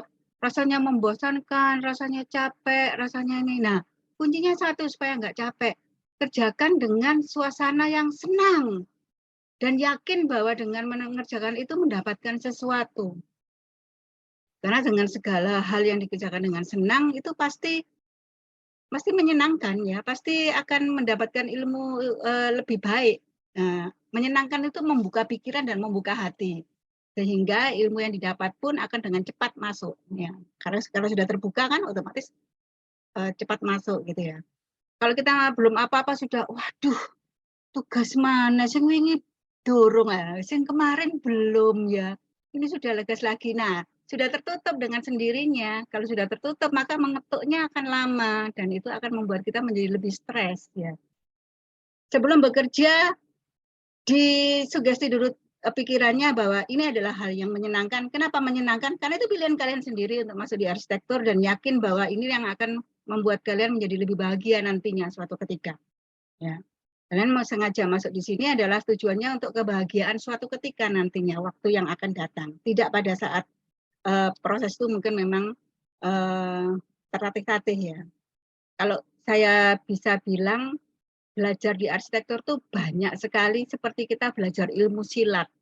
Seolah-olah apa yang dilakukan tuh tidak ada hubungannya, tidak ada artinya dan lelah. Guru silatnya nyuruh lari-lari berapa kilo, ngomel di hati. Kemarin diajari lari-lari tok, gak diajari jurus gitu ya. Diajari apa? Kalau kalian tahu Kung Fu Boy itu ya, tahu enggak ya Kung Fu Boy? Atau ini apa yang apa ya yang terkenal itu loh, yang anak-anak kayak itu yang belajar itu apa? Judulnya lupa saya. Nah, itu kan disuruh naruh jaket, terus dijatuhin, anaknya ngambil lagi. Berapa kali dia harus mengambil, menaruh lagi. Nggak ada artinya dan capek. Kalau dia nggak paham bahwa itu sebenarnya tujuan gurunya, guru silatnya atau guru bela dirinya tadi. Oh iya, Karate Kid. Oh betul. Nah, Karate Kid itu kan, nah dia kan disuruh sesuatu yang seolah-olah nggak ada hubungannya dan capek. Kalau kita nggak ngerti, nggak paham, capek dan marah-marah. Dianggap membuli gitu ya, tugasnya itu dianggap membuli, padahal tujuannya itu baik, dia dilatih untuk iya cepat mengambil inisiatif untuk bergerak kalau ada serangan, nah kan gitu ya. Nah, jadi kalau kalian memahami tugas dosen tujuannya apa dan kemudian membuat Anda senang mengerjakannya, itu bagus. Tetapi kalau misalnya merasa nggak ngerti, itu tugasnya karepe opo sih, disuruh ini lagi, ini kok masih salah, misalnya salah. Satu, kuncinya, percayalah pada dosen bahwa tujuan dosen itu seperti itu tadi. Mungkin memang menurut dosennya belum paham, jadi disuruh lagi. Masih salah, dilakukan lagi. Nantinya suatu ketika akan paham kalian bahwa yang dilakukan oleh dosen itu tujuannya adalah meningkatkan kualitas dari Anda semuanya sendiri. Jadi yakin bahwa tidak akan dijerumuskan, tidak akan dibully begitu saja. Insya Allah semua dosen di UWIKA tidak ada yang berniat buruk terhadap kalian semua di sini. Nah, itu kunci kedua ya. Jadi dua itu aja sih kalau menurut saya. Yakin kerjakan semua tugas dengan bahagia sehingga semuanya terbuka pikiran dan hati, maka semua ilmu akan masuk dengan sendirinya. Yang kedua, yakin pada dosen bahwa yang dilakukan atau yang diminta oleh dosen itu bertujuan terbaik untuk kalian karena sudah dirancang step by step-nya. Ya, tidak dijebloskan begitu saja. Oke, gitu ya. Oke. Oke, kita lanjut kedua supaya kalian nggak lama-lama. Apa lagi nih? Fasilitas. Oke, fasilitas. Harap kelas jangan dikunci saat masih hari aktif perkuliahan karena seringkali saat masuk kelas di pagi hari kelas masih terkunci. Oke. Semoga kampus segera direnovasi atau dicat ulang dan beberapa fasilitas lebih ditingkatkan. Oke. Dan saya baca lagi ya lainnya. Semoga di setiap akhir semester untuk yang online bisa segera diberitahu untuk pengambilan mata kuliah yang diinginkan berikutnya. Semoga kedepannya UWIKA makin maju dan sukses untuk pengembangan online maupun offline. Tolong di scroll ke bawah, fasilitas itu dua. Oke. Fasilitas ya, mohon diperbaiki untuk layar proyektor di luar 515 agar papan dapat digunakan. Oh iya. Repot kok itu ya fasilitas. Semoga untuk pengambilan mata kuliah untuk mahasiswa sistem online khususnya di setiap akhir semester awal bisa diingatkan atau diberi panduan di setiap nomor WA yang tertera. Oke, fasilitas ya. Saya tidak bohong kalau bilang bahwa kita sudah mengupayakan ya beberapa situasi dan kondisi, misalnya 515 ya, ruangnya Valeri, ya, Angelin ya, Jeremy, Lukman ya, terus Albert ya. Memang itu sudah hampir 1 semester ya, nggak dibetulin ya. Ya, coba nanti diingatkan lagi. TU tadi sudah diketikkan oleh Bu Risma, sebenarnya itu open, siapapun yang ingin kunci itu mahasiswa di situ, mahasiswa yang ada di ruang tersebut boleh.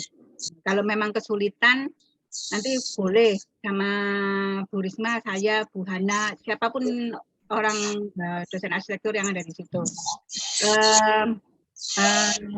Kalaupun dikunci, tujuannya sebenarnya untuk keamanan kita sendiri, karena dulu beberapa tahun yang lalu, mungkin sekitar tahun berapa ya, 12, tahun 2015-an gitu ya, kita pernah suatu waktu sebelum dipasang CCTV ya, itu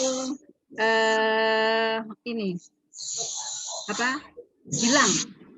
Jadi kita pernah kehilangan besar-besaran LCD yang dipasang di atas ya sebelum dipasang CCTV. Nah, setelah itu ada SOP baru bahwa boleh masuk ruang mahasiswa daripada nunggu di luar, tetapi mengambil kunci dulu. Dan nanti kalau sudah selesai, nah, oh ya, laptop juga pernah, laptopnya kampus ya. Laptopnya mahasiswa juga pernah ya, kalau nggak salah, mahasiswanya dengan santai meninggalkan sebentar ke kamar mandi. Masuk, hilang. Ya. Nah, setelah itu, yaitu ada SOP baru, masuk, ambil kunci, keluar, harus sudah dikunci. bebas sebenarnya untuk mahasiswa atau dosen yang masuk di situ, tetapi tetap situasi dan kondisinya kalau tidak ada orang, kalau tidak apa-apa dikunci. Jadi sekali lagi ini untuk kebaikan bersama. Jadi tetap tertib, tapi tetap tidak ada batasan kok. Misalnya kalian mau mengerjakan berapa jam sampai jam 7 malam misalnya, sepanjang masih ada dosen, masih ada situasi kegiatan di situ boleh kok. Ya, itu. Oke? Ya. Semoga jawaban saya menjawab semua. Nanti kalau ada yang belum terjawab, di counter ya, Bu Ririn ya. Oke. Saya lanjutkan penugasan fasilitas sistem belajar dan mengajar sekarang. Semoga kedepannya lebih memaksimalkan kuliah di luar kelas. Oh, jalan-jalan nih ya. Dipertahankan. Oke, sistem belajar. Ke bawah? Sistem belajar. Ini ada banyak nih. Menggunakan teknologi dalam mengerjakan tugas seperti CAT, SketchUp, dan lain-lain supaya memudahkan dalam mengerjakan tugas dan menghemat biaya. Mengingat waktu kuliah untuk kelas malam ini 100% pekerja dan manusia juga memiliki batasan. Batasan itu bisa dieksplor dengan menggunakan teknologi untuk memudahkan pekerjaan tugas. Kebetulan saya masuk kelas malam, harapan saya lebih mengutamakan teknologi dalam mengerjakan tugas karena yang saya alami ketika di lapangan sudah banyak mengalami tugas. Tinggal perkuliahan saya mempelajari itu. Oke. Yang kedua, ya yang terakhir, untuk pembelajaran tatap muka menurut saya dijadwalkan dalam 1 hari untuk semua mata kuliah semester supaya mahasiswa yang sudah bekerja bisa hadir dan tidak satu-satu ya. Kalau masalah teknologi dalam mengerjakan tugas seperti CAT, SketchUp itu, suatu ketika ada apa ya? Ada tahapan. Jadi secara garis besar kurikulum arsitektur itu mewadai holistik, mewadai kebutuhan holistik. Holistik itu maksudnya semua kebutuhan kita nantinya suatu ketika di lapangan atau di pekerjaan kita, apapun pekerjaan kita gitu ya. Nah, dalam situasi dan kondisi kita bekerja di luar yang kita tidak tahu suatu ketika dengan apa dan siapa dan bertugas sebagai apa, maka ada satu situasi dan kondisi di mana kita akan sangat terbatas sekali oleh teknologi. Mungkin nggak ada internetnya, mungkin nggak ada listriknya. Jangankan jauh-jauh seperti di rumah Pak Sam di Papua atau rumahnya siapa, Mas Bekti yang di Kalimantan misalnya ya. Kemarin saya survei di Trawas saja, waktu ada pengabdian masyarakat, ada satu bukit yang jelas-jelas mereka tidak punya jalur listrik. Itu sebabnya kami datang ke situ untuk memasangkan solar cell. Ya. Jadi pada saat saya datang di sana, kalau saya membawa laptop dan lain-lain, tidak akan bisa. Saya nyeket di sana. Apa yang dibutuhkan oleh desa tersebut, supaya mereka paham maksudnya kami datang ke sana, tidak untuk intervensi kebutuhan mereka, tapi membantu dengan membangunkan solar cell untuk kegiatan mereka, baik peternakan maupun sawah ya, perkebunan, kopi sih di sana, sawahnya sudah hampir hilang, kopi dan domba ya, kebetulan domba yang kalau yang apa itu ternaknya gitu. Nah, kita tidak bisa mengandalkan teknologi di suatu ketika tidak akan bisa, ada beberapa tempat yang tidak bisa seperti itu. Itu pertama ya, ketergantungan teknologi itu tidak 100% harus kita yakini ada gitu ya. Yang kedua, secara teknis filosofi persepsi kita 3 dimensi. Kita tidak akan bisa membuat gambar CAD atau SketchUp kalau persepsi kita 3 dimensinya nggak bagus. tampak itu seperti apa, tampak atas itu seperti apa, tampak depan itu seperti apa gitu ya. Kalau kita sendiri secara sketsa tidak mempunyai persepsi, maka pada waktu di CAD, maka kalian akan tertipu. Tidak memahami bahwa terjadinya 3 dimensi itu seperti apa gitu ya. Sehingga persepsi itu sangat dibutuhkan utuh dulu pada waktu di sketsa, baru ditransfer ke digital. Entah itu CAD atau sketsa. Itu yang kedua. Yang ketiga, kalau itu CAD, SketchUp dan apa-apa, kalau di laptop ya, kalau di laptop kalian asistensi pakai laptop gitu ya, yang offline nih ya, nunjukkan ke saya misalnya ke Bu Ririn, ini Bu rumahnya seperti ini gitu. Ini berapa meter? Oh ini 4 meter. Berapa ini skalanya? Gitu. Nah apa coba ini coba di zoom in, zoom out gitu ya, digedekan, dikecilkan ya. Nah, ukurannya menjadi beragam kalau di laptop. Beda kalau misalnya kalian ngeprint. Tolong itu di print 1/100 gitu ya. Di print. Terus setelah dilihat, wah kegedean ininya, apanya? Kertasnya jadi kegedean gitu. Tolong dikecilin lagi deh bentuk gambarnya. Skalanya digedein 1/500 print. Nah, persepsi pada waktu kalian melihat kertas dengan skala 1/100 itu dengan skala 100 di laptop sangat berbeda. Kenapa kalian butuh persepsi ukuran itu? Karena nantinya kalian di lapangan kemana-mana tidak bawa penggaris, kemana-mana tidak membawa meteran digital itu ya. Enggak perlu. Tapi kalau kalian sudah punya persepsi, kalau saya misalnya ya, sudah bisa memperkirakan, melihat apa gitu, selokan misalnya, oh itu lebarnya 1,5. Enggak Bu, ini 2 meter, ukuran nggak percaya 1,5 gitu misalnya. Yang sempit itu paling cuma 1,20. Sudah tahu persepsinya. Kenapa? Karena menghadapi visual secara langsung, bukan laptop. Di laptop itu ukuran tidak baku, ya. Jadi seperti itulah intinya. Dan saya cuma sekedar memesankan, punyalah satu alat ukur yang ada di tubuh, sehingga suatu ketika kalian di lapangan sudah enak. Kalau saya ini, orang bilang memang semuanya, orang Jawa bilang kilan ya, itu 20 cm. Nah kebetulan kilannya Bu Rin itu benar-benar 20 cm. Ada yang 22 sih, ada yang 21 gitu ya. Mungkin yang kecil bisa 19 kali ya. Valeri berapa? 19. Gitu ya. Nah, jadi kita kemana-mana paling nggak persepsi itu ada gitu ya. Jadi kenapa tetap diajari sketsa? Kenapa justru sketsa malah optimal sampai semester 4 ya harusnya ya. Sampai semester 4 itu untuk melatih persepsi 3 dimensi dan persepsi 3 dimensi dan dimensi itu sendiri di kalian. Ya, tidak hanya UWIKA saja, seluruh dunia memperlakukan sketsa itu minimal semester 1 sampai semester 4 harusnya. Ya. Tapi apakah dengan semester 1 sampai semester 4 itu sketsa atau freehand itu lalu baru semester 4 diajari digital, Bu? Ya enggak juga. Bahkan ada beberapa perguruan tinggi juga mengajarkan digital mulai dari semester 1.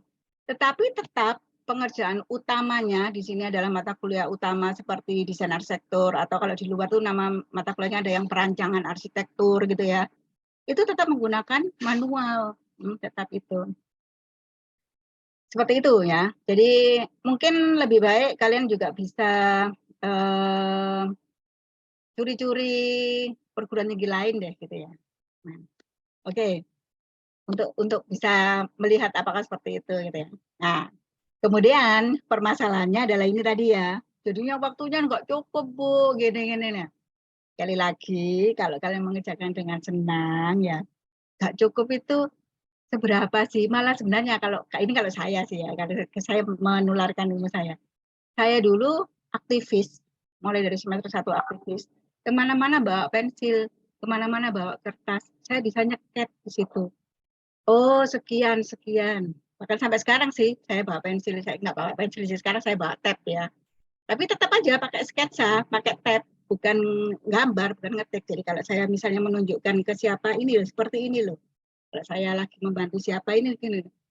Jadi biasakan dan buat senang. Apa yang menjadi kendala itu jadikan tantangan yang kemudian lakukan dengan senang. Ya. Kalau kalian yakin dan ini setiap detik itu berharga kok. Saya ini saya menularkan aja ya, bukan berarti kemudian saya menganggap diri saya bagus atau sehingga menjadi contoh, bukan. Cuman saya menularkan aja. Bahkan saya nonton TV pun, saya pegang tangan dan kan TV kadang-kadang cuma dilihat dan didengarkan. Kalau cuma berita ya saya sambil mendengarkan, sambil coret-coret. Apapun yang bisa saya sambi, saya sambi. Kalian sudah memilih dunia ini, maka senangilah dunia ini. Jadi jadikan dunia ini adalah sesuatu yang memang apa ya istilahnya ya, tune in ke dalamnya itu berarti totalitasnya ya di situ. Totalitas untuk mengerjakan segala sesuatunya menjadi menyenangkan itu di situ. Oke. Kalau untuk pembelajaran tatap muka menurut saya dijadwalkan dalam 1 hari. Nah, kita sih maunya juga begitu ya, tapi kan kita 1 hari cuma 2 sesi ya. Kalau mau semuanya dijadikan ini kan nggak mungkin ya. Kalau malam itu kan hanya 1 sesi ya. Semester 2 kan ya. Kalau semester 2 kan rata-rata kelas karyawan ya.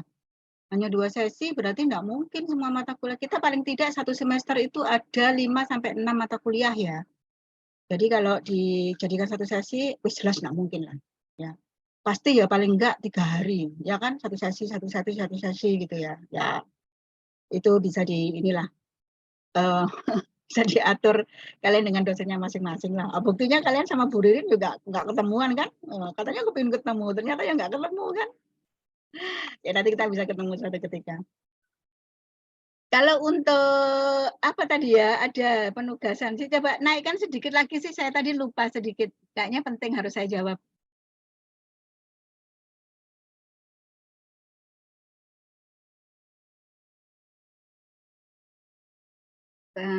Mana tadi ya?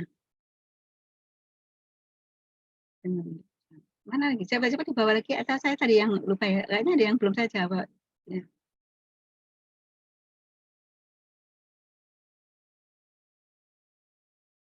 Oh ya ini, kebetulan saya masuk karena ini ya harapannya ya, harapan mengerjakan tugas karena saya alami di lapangan sudah banyak. Oke, ini juga yang perlu saya luruskan ya untuk semuanya supaya niat yang tercetus pertama kali pada waktu kita semua berada di sini atau masuk di prodi arsitektur, itu tujuannya adalah belajar arsitektur dan tujuan endingnya itu adalah menjadi arsitek, ya, menjadi arsitek. Jadi apa yang sudah ada di sini, apa yang sudah dihadapi sekarang, bekerja sebagai apapun, entah itu sebagai drafter, entah itu sebagai pengawas, entah sebagai arsitek junior, secara tidak langsung ya meskipun belum arsitek ya, membantu arsitek untuk melakukan segala sesuatu ya. Segala ilmu di lapangan itu adalah ilmu yang berbeda dengan kalau kita kuliah di S1. Kita kuliah jenjangnya itu ada D, ada S. D itu diploma, S itu strata sarjana. Jadi kalau D itu ada di 1, 2, 3, 4 ya. Kalau sarjana itu ada S1, S2, S3 gitu ya. Nah, sebenarnya beda sedikit. Kalau D itu memang yang diajarkan adalah aplikasi di lapangan langsung. Kalau strata 1, 2, 3 atau sarjana, di sini memang kita lebih banyak bicara tentang keilmuan. Keilmuan itu enggak hanya teori, keilmuan itu lebih ke filosofinya, lebih ke pola pikir kita di dalam menghadapi profesi itu, lebih ke akademik dan intelektualnya untuk menyelesaikan masalah dan semua hal yang yang bisa menjadi solusi, sehingga solusi itu tidak hanya secara teknis, tetapi juga punya makna yang lebih dari hanya sekedar masalah teknis. Sehingga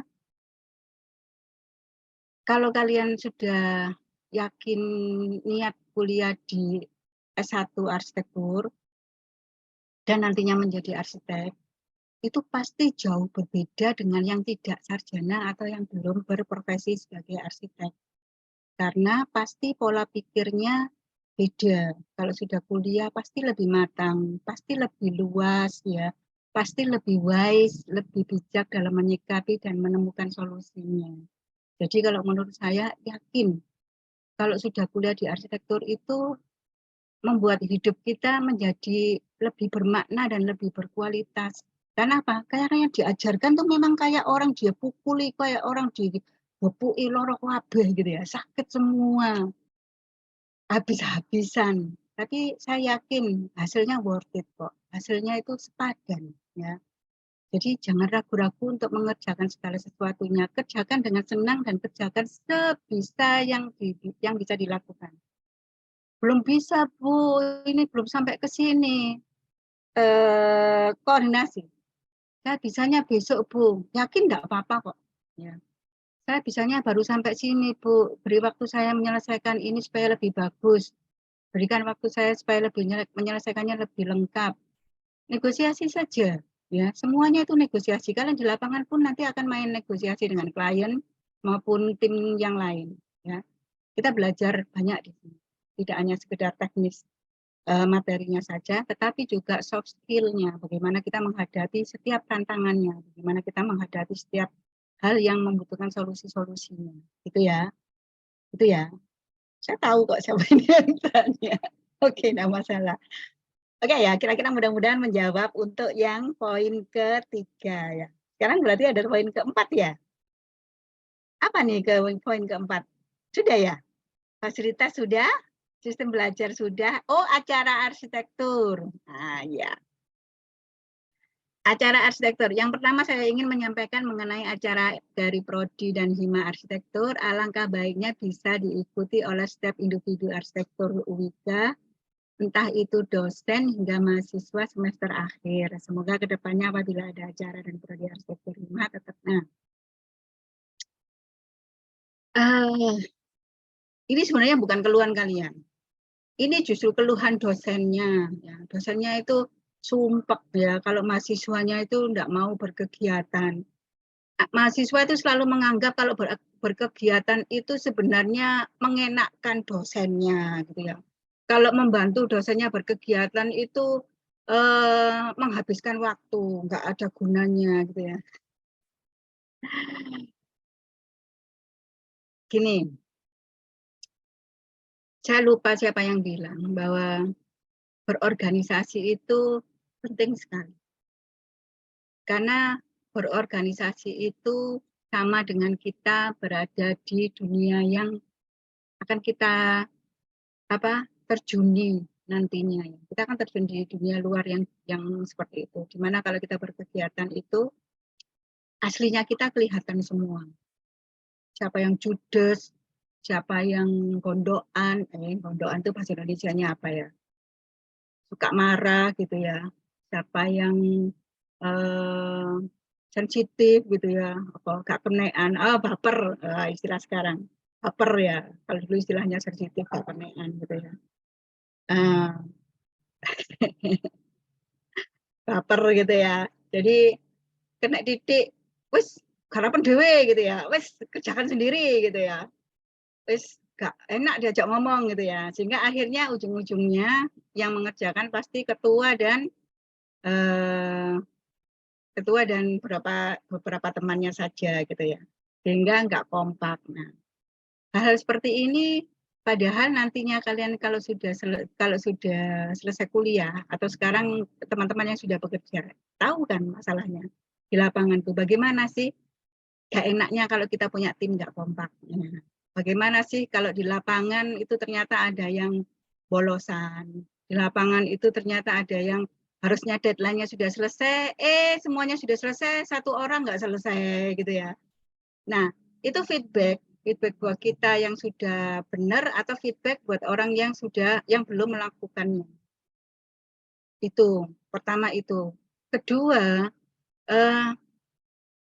melatih mengorganisasikan suatu kegiatan itu tanggung jawab mulai dari awal sampai akhir. Meskipun di perkuliahan kita juga dipaksa untuk melakukan segala sesuatunya dari awal dan akhir, tapi kan kalian dengan bimbingan yang luar biasa ketatnya gitu ya. Dan selalu berkaitan dengan materi-materi kuliah. Tetapi dengan kalian berkegiatan di luar perkuliahan, kalian bisa melihat bahwa situasi dan kondisi di luar perkuliahan itu ternyata lebih luas, ternyata lebih membutuhkan energi lebih banyak sebenarnya kalau di luar. Nah, itu kalau tidak kalian latih pada waktu kuliah, mau setelah kuliah latihan, ya setelah digepuki wong akeh, Mas. Bahasa Indonesianya apa itu ya? Keburu orang lain sudah nggak suka dan kalian akan diasingkan oleh lingkungan gitu ya. Jadi di perkuliahan itu all out saja, kerjakan semuanya termasuk berorganisasi, termasuk mengorganisasikan suatu kegiatan, sehingga itu punya makna. Ya. Mengerjakan segala sesuatu yang kemudian bermanfaat itu menurut saya akan lebih membuat kita menjadi bermakna. Nah, ini akan menjadi PR besar buat prodi arsitektur karena nantinya suatu ketika untuk beberapa dekade mungkin bukan dekade, untuk beberapa tahun ke depan gitu ya, mungkin akan lebih banyak mahasiswa kelas karyawan. Nah, kalau kelas karyawan ini dibebani untuk mengelola hima, nanti alasannya itu lagi, wah kita udah kerja loh Bu, lah kita tugasnya aja nggak selesai-selesai, lah ini disuruh ngurusi macam-macam. Nah, terus piye coba? Padahal dengan kalian berkegiatan di hima itu, ada satu forum yang namanya TKIMA ini ya, Temu Karya Ilmiah Mahasiswa Arsitektur se-Indonesia. Dan di situ kalian berkenalan dengan semua mahasiswa seluruh Indonesia, menjadi tahu kualitas kampusnya, menjadi tahu kualitas tugasnya, menjadi bisa mengetahui seberapa jauh keilmuan yang mereka dapatkan, dan itu akan membuat kita menjadi kaya. Nah, saya berharap ke depannya ini bisa menjadi pemikiran kita bagaimana. Nah, itu sih. Kelihatannya sudah lebih dari jam-jamnya deh ya. Bu Risma, mohon maaf ini ternyata nggak ada yang nyetop ya saya ngomong ya. Iya. Silakan. Apalagi sudah sampai situ sih. Monggo silakan. MC atau siapa MC? Baik, terima kasih Bu. Waktunya juga Ya. sudah habis untuk Iya, sesi betul. Baik. Oke, terima kasih kepada Bu Ririn sudah dibantu untuk menjawab pertanyaan-pertanyaan dari teman-teman kita semua nih. Yang pastinya juga kita mendapatkan solusinya juga. Benar ya Kak, solusi kita sudah dijawab oleh Bu Ririn hari ini. Oke. Jadi harapannya untuk sistem pendidikan nanti ke depannya juga bisa menjadi lebih baik ya Kak, dan teman-teman juga bisa belajar lebih giat lagi setelah mengeluarkan unek-uneknya ya Kak. Dan yang pastinya juga kita bisa belajar lebih nyaman lagi ya ya. Betul. Baik, karena waktunya juga sudah terbatas dan waktu juga sudah semakin larut. Tapi sebelum itu bisa minta tolong kepada teman-teman yang sudah bergabung untuk menyalakan kamera karena kita akan mengambil sesi dokumentasi. Oke, kita tunggu dulu.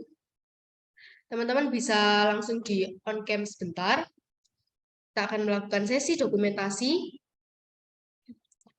Kita tunggu dulu.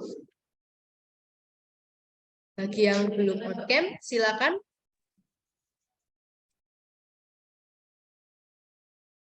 Oke, mungkin kita mulai aja ya. Oke. Untuk kakak panitia, kita tolong dokumentasinya. Bisa dibantu untuk dokumentasi. Oke, sepertinya panitia juga sudah siap. Oke, langsung saja kita hitung. Ini yang pertama formal dulu ya guys. Oke, kita gaya formal dulu ya Kak. Kita 1, 2, 3. Oke, selanjutnya kita gaya apa nih Kak? Kayak jempol ya Kak? Oke. Wah, hilang. Oh iya, gak apa-apa. Oke, sudah bisa. Ditahan senyum dan jempolnya. Oke, kita hitung. 1, 2, 3. Oke, terima kasih. Nah, dan tidak terasa kita juga sudah sampai di penghujung acara. Dan kita juga udah sampai larut malam gini ya kayak. Betul, pastinya. Kita istirahat ya. Nah, teman-teman pasti juga mungkin sudah capek, ada yang sudah kuliah, kemudian bekerja juga. Nah, kita bisa bertemu lagi di kesempatan berikutnya. Nah, tentunya 6 bulan lagi ya, Kak. Aduh. Oke. Juga tentunya untuk teman-teman lainnya juga kita kasih semangat juga supaya kita lebih giat lagi dalam belajar. Baik, kalau begitu, karena tadi kita sudah membuka dengan doa, maka alangkah baiknya kalau kita tutup lagi dengan doa. Doakan saya pimpin saya Kristiani, dimohon untuk para peserta lainnya mengikuti. Mari kita berdoa. Bapa kami yang ada di dalam kerajaan surga, terima kasih atas perlindungan-Mu. Kami sudah berada di penghujung acara, dan kami akan kembali ke rumah kami masing-masing dan beristirahat. Di dalam Yesus kami berdoa. Amin. Baik, terima kasih kepada Kak Albert sudah dibantu untuk memimpin doa. Oke, kalau begitu dengan berat hati kita harus menutup acara hari ini nih Kak. Baik, kalau begitu saya Valeri. Dan saya Albert. Sampai jumpa. Terima kasih. Oke, terima kasih semuanya. Jumpa di next open talk ya. Benar, dan tentunya tetap semangat. Hai Sobat Millennials, selamat datang di Universitas Widya Kartika Surabaya. Saat ini ikuti aku keliling kampus yuk. Pada teman-teman bisa menyaksikan link absensi penutup yang sudah di-share di kolom chat. Terima kasih.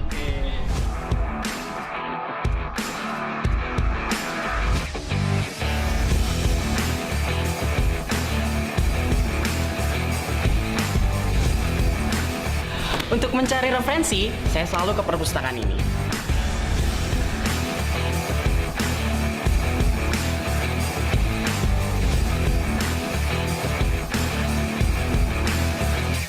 Sobat Milenial, sekarang kita sudah ada di Lab Elektro. Yuk masuk.